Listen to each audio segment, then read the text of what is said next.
সকালের সূর্যোদয়ের সঙ্গে সঙ্গেই শুরু হয় চর জনপদের সাধারণ মানুষের কর্মব্যস্ততা। কেউ নদী পার করে নিয়ে যায় নিজের পোষা গবাদি পশু, কেউ আবার বিস্তীর্ণ চর ভূমি থেকে সংগ্রহ করে খড়কুটো।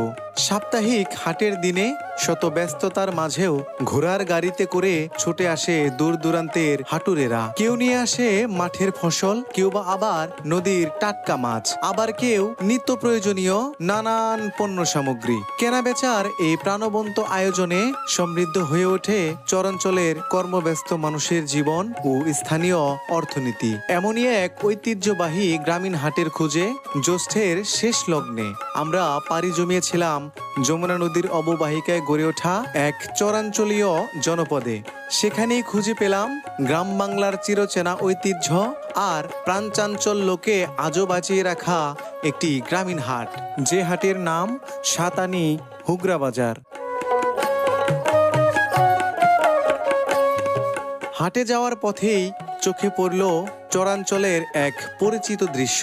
বিস্তীর্ণ খোলা মাঠ, চরভূমিতে ঘাস সংগ্রহে ব্যস্ত একজন মধ্যবয়সী মানুষ। তার একটু দূরে দুপুরের তীব্র রোদ উপেক্ষা করে দুরন্ত বয়সের কিছু শিশু ঘুড়ি উড়িয়ে আনন্দ মেতে উঠেছে। তাদের সেই সরল আনন্দময় দৃশ্য দেখে ফিরে গিয়েছিলাম আমার হারিয়ে যাওয়া শৈশবের দুরন্ত স্মৃতির ভুবনে।